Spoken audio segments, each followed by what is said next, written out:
I broke the lock on the forbidden wing because I wanted a second me.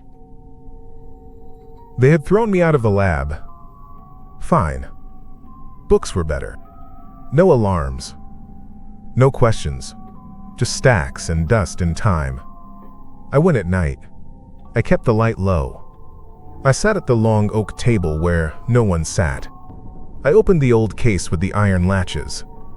I took what I needed. I had a flashlight, a cheap camera, a scalpel, tape, a small mirror, chalk, and a notebook. The forbidden wing was quiet. The main door had that heavy hinge that stuck halfway, so it always sat half closed unless you swung it hard. The old end papers had notes from dead people. Thin, brown ink. Tiny letters in the corners and gaps. I liked that. Minds leave shapes. You can read the shapes if you press hard. I pressed hard. I copied margins. I wrote in the same places they did. I pressed my thumb after I cut it a little with the scalpel. I rubbed a thin, clear mix in the seam of the spine to raise hidden marks. I held the mirror to the paper to read the backward words. I took pictures. I made a pattern. I told myself I was making a channel. My notes on top of theirs. My skin on top of theirs. A line so a second me could follow it out. I laughed then. I remember that. It echoed off the cases and I shushed myself like a child. The first odd thing was not big. I left 3 books on the cart. I lined them up. I chalked a mark on the cart. I went to the toilet. I came back. 1 book sat on the shelf 3 rows over. In the wrong section. Spine label upside down. My mark was smudged. I did not make a sound. I put it back. I told myself I had done it and forgot. The next night, the heavy door I had left open was half closed again when I returned with coffee. No one else had a key. I checked. The tape I had placed on the bottom seam was torn and reset the same way I would have reset it. The little tab faced the way I always face it. My hand did that, or a hand that knew my habit did. I wrote a note to calm myself. I wrote, "Leave this where you found it." I stuck it to the glass of the iron latch case. When I looked up later, my note was the same. Same letters, same tilt, but it said, "Leave me where you found me." That was my handwriting. The Y on me had my hook. I held the paper to the light. It was not my paper.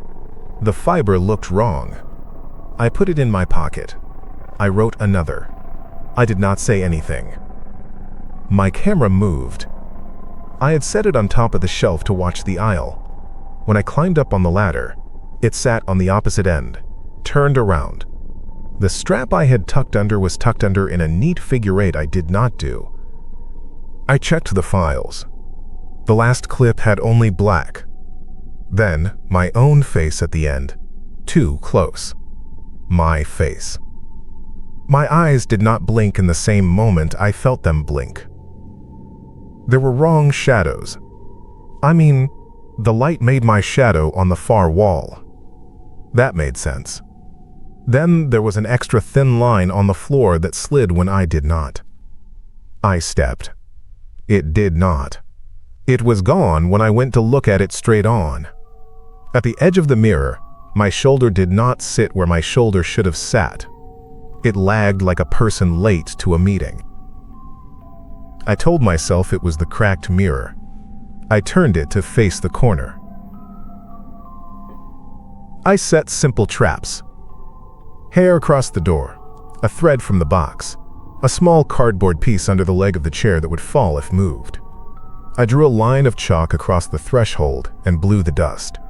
I took pictures after each step and wrote down the time. I liked steps. They made me feel like the lab again. The hair was broken and retaped when I came back from the stacks with my coffee. The cardboard lay on the chair seat, like I had set it there for later.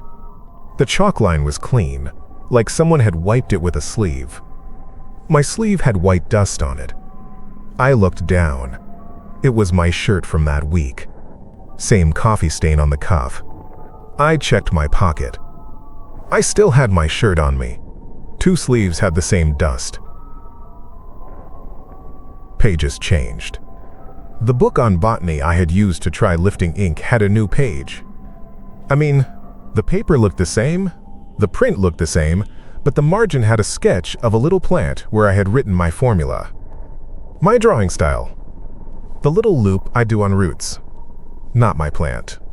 Under it, in my letters, check the reflection. I held the mirror up. My lips were dry. I licked them. In the mirror, my tongue did not come out until after I put the mirror down. I set the mirror on the table. I stared at my own hands until my head hurt. "Enough," I said to the stacks. "You can stop now." A whisper would have comforted me then. A mouse. The building settling. Anything. I heard only the hum of the light and my own breath in my mask. I did not sleep. I wrote more. I pressed more notes into more margins. I told the second me where I was. The aisle. 3rd case. 5th shelf. I left the door half closed on purpose.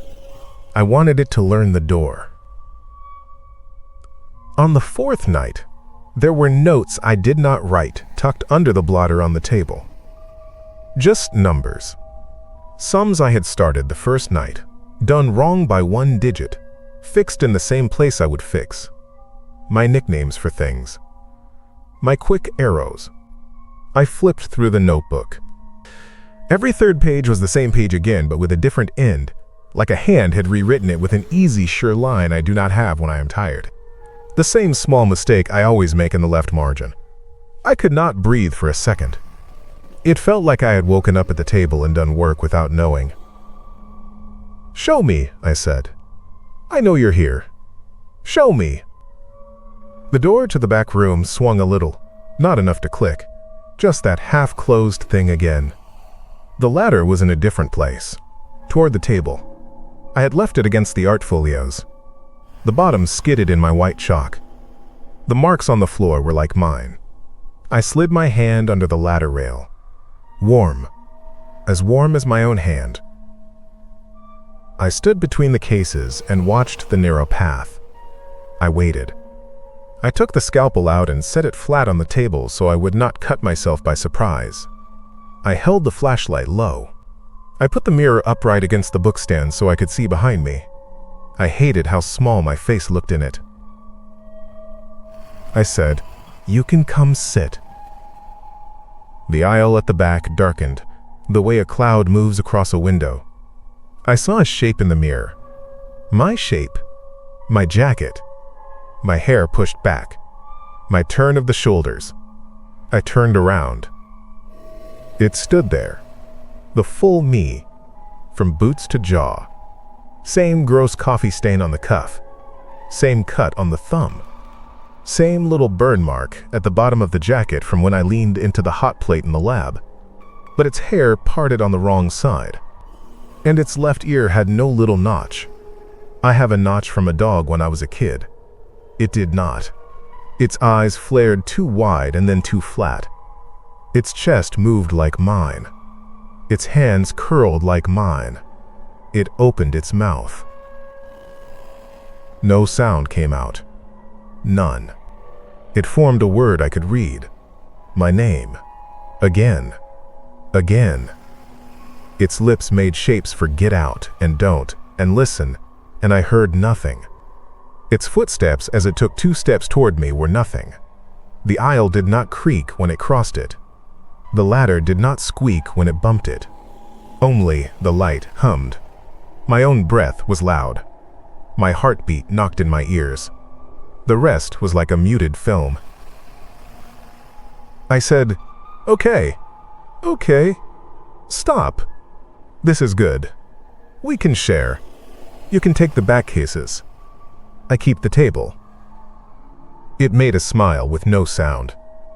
The skin around its mouth did not crease like mine. It held up a hand like mine. It had tape stuck to its nail. It pointed at the iron latch case. It mouthed, "Open." "No," I said. "You got in already. You don't need it." It moved closer. It reached into my pocket. No, it reached into its pocket. It pulled out my notebook. I moved without thinking. I grabbed its wrist. It felt like my wrist. The same tendon. The same little bump. It turned its hand and the tape on its nail stuck to my sleeve and it tugged. No sound. My own breath rose high in my throat. It lifted the notebook out of my hand with a fast twist I had used on screw caps for years. It laid the book on the table. It turned it to a blank page. It wrote, in my letters, "Stop splitting." I said, "I am not splitting, I am building. You are the build." It shook its head. No sound. Slow. Mouth tight.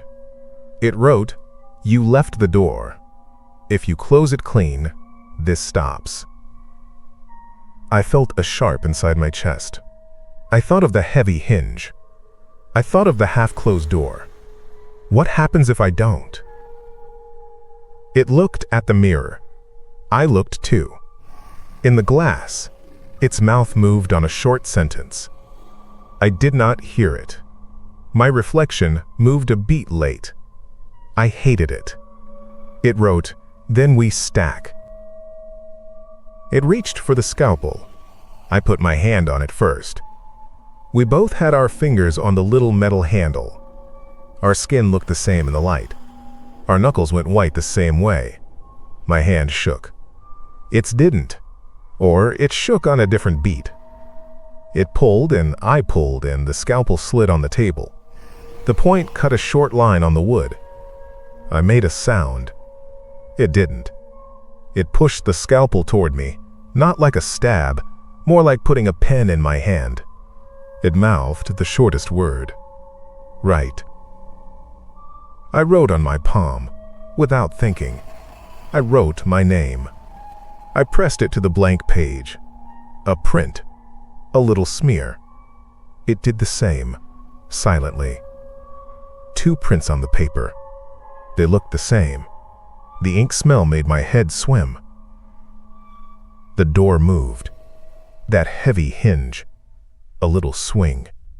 Another little swing. Not wind. That door needed a push. I had left it half closed again, because habit. Again. I did it again. The clone, I have to call it that, snapped the tape from my sleeve and stuck it across my knuckles. It pinched the tape tight. It turned the notebook. It wrote, "One closes, one stays." "No," I said. "We both stay. We both close it. That is better." It looked at me with something that was not a look I do. The eyes stayed empty. The mouth moved around a word I could read as fool. It turned its back and walked to the door. No sound. It touched the heavy hinge like it knew it from before. It looked over its shoulder. My face looked strange like that. It pointed at me and then at the hinge. It mouthed, "Pick." I thought, fast. If I let it close the door, maybe that cut the line I made.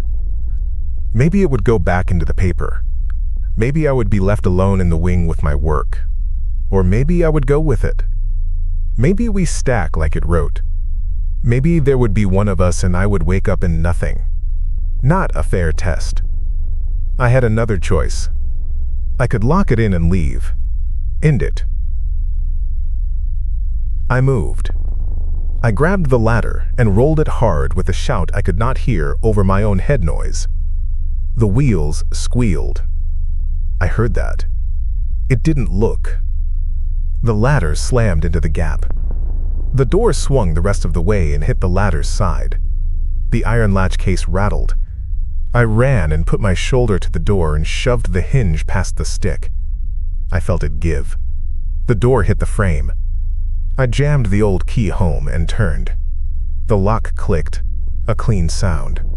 I heard that very well.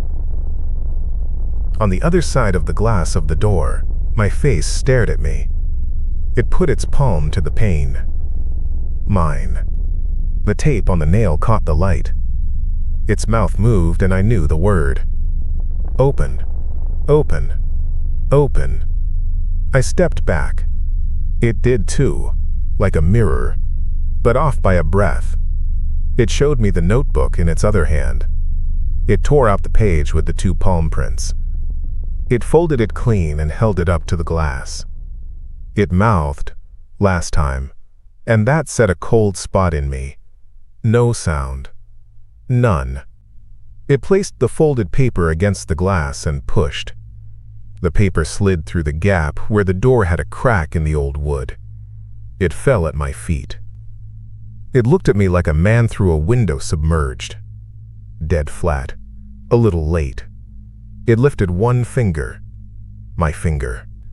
It pressed it to its own lips. It mouthed, "Wait." I picked up the folded paper. It was heavier than it should have been. It was warm. My prints looked the same. I tucked it in my notebook. I left the Forbidden Wing, and I did not go back the next night.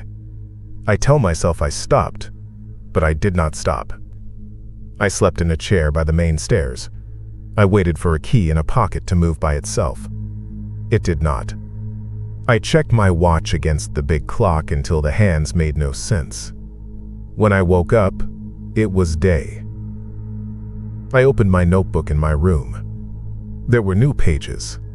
I had not put them there. The paper fibers were wrong. The dates were the same dates, but with a different ending list. Where I had written "get yeast and salt and light batteries," the line said "get mirror, chalk, tape." It was my writing. It was neat. It was not mine. I met my eyes in the cheap mirror on my door. They were mine. They lined up. A beat later, they didn't. I set the mirror face down. I know what you want to ask. Did I go back and open it? Not that day. I made a new plan. That is what I do. Steps. Checks. I folded the page with the 2 prints and hid it under the mat in the Forbidden Wing. In my mind, I tell myself that means I have a say. I know it does not mean anything. I think about the hinge. I feel it catch and give. I think about the sound that did not happen when it walked. I think about its mouth working my name with no sound, the way a fish makes the same shape again and again. I am stupid enough to wonder what it wanted to tell me when I could not hear. I go to sleep and I feel tape on my nail. I wake with dust on my sleeve I did not make. I will go back. You can go first if you want. It is easy. You push the door and leave it half closed so it learns you. You write in the margins in the same places I did. You press your thumb on the blank page. You set the mirror so you can see behind you. You make a chalk line and break it. You leave a note in your own letters telling it where you are. Then when it comes, stand in the aisle and watch it walk without a sound. Watch its mouth. Tell me what it says. If you hear it, tell me how. If you don't, close the door yourself and see what stacks. That is the part one have to know.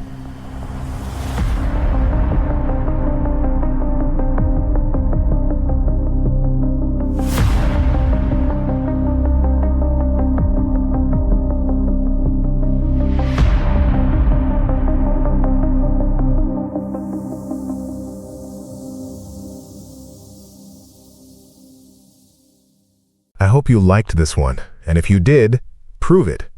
Hit that like button, subscribe, and make sure you come back for more. It takes a second, and it really keeps this channel breathing. There's another story waiting. You should probably watch it before the lights flicker again. See you in the next one.